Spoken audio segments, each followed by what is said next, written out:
The most common experience for someone meditating for the first time is the realization of how busy the mind is. It's not until we attempt to quieten the mind that we realize there is a continuous arising of thoughts, memories, sounds, physical sensations, and visions. This is what we call the monkey mind. Just like a monkey we may see in the zoo, our mind is continually jumping from one object to the next as each draws its attention. The success of a meditation session depends on many factors, including your state of mind before the meditation, levels of stress, physical tiredness. As a result, some sessions are good and some not so good. Don't expect too much, especially to begin with. The more practice, the better the sessions will be. But even experienced meditators have bad days. Be patient. Be gentle on yourself.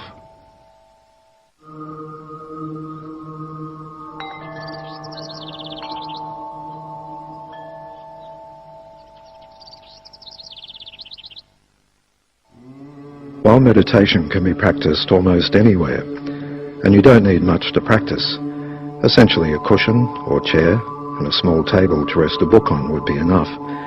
It's helpful to dedicate a room or space at home for the purpose. Your meditation space should be comfortable, clean, tidy, and as quiet and isolated from distractions as best you can. If you wish to create a more elaborate environment with inspirational objects and pictures, they can be very helpful, but don't get too distracted from the point of the exercise, meditation. In Tibetan, the word for meditation has to do with familiarization. Through meditation you can familiarize your mind with beneficial states and thoughts. Thoughts such as assisting others, compassion, treating others equally, and morality. You can also begin to realize that thoughts such as hatred, anger, greed, and jealousy are not only destructive to the people that you direct them to, but also to yourself. They can be a source of much suffering and unhappiness that you might be experiencing.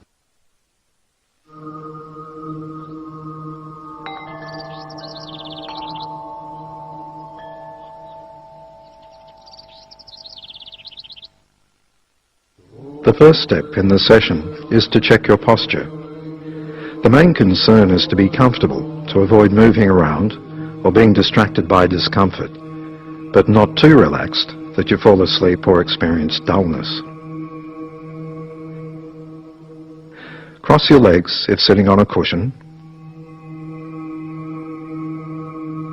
Sitting on a chair is fine.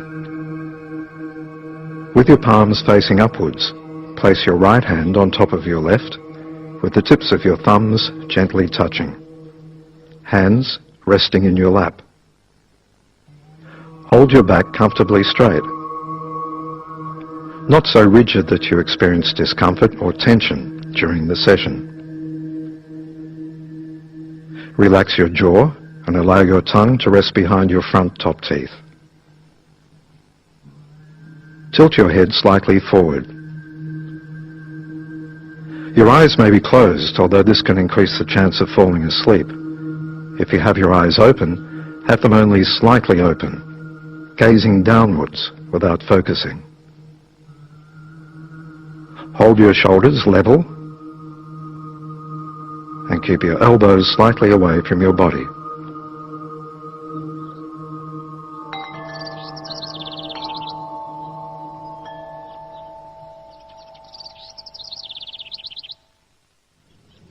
Let's try a simple meditation.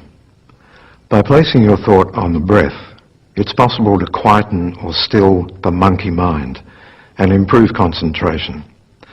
The aim is to become aware of the breath as it enters and leaves your body by concentrating on the rise and fall of the abdomen or the sensation of the breath passing through your lips or nostrils. With the exhalation of each breath, count 1, then 2, then 3, etc. Set yourself an achievable target, let's say 7 to begin with, and when sensations of quietness, stillness and peace eventually occur, hold them as best you can and experience them as fully as possible. If you become distracted or lose that sensation, return to the breath. Now you may be surprised how difficult this is to do without being distracted.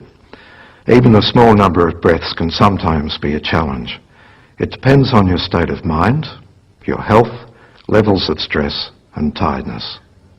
But let's try.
Distractions come in many forms.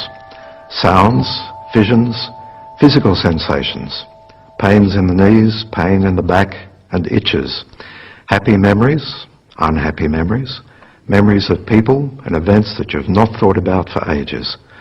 If you find you're distracted easily, don't get angry or frustrated. This is the nature of the monkey mind, and an awareness of this nature is actually a sign of progress. The best way to handle these distractions is to not indulge them or attempt to repel them. As they arise in the mind, they will also disappear of their own accord. Simply acknowledge them and return the thought to the breath and resume counting. As a patient mother will gently bring a curious crawling baby back onto the blanket, we should be the same with our mind when it wanders. Patiently and gently bring it back to the breath, understanding that wandering or distraction is part of its current nature. While effort is important, it's possible to try too hard to meditate. Meditation should be an enjoyable, inspiring experience. And ideally, you should be looking forward to the next meditation session and not feeling that it's a chore, finding reasons to avoid it.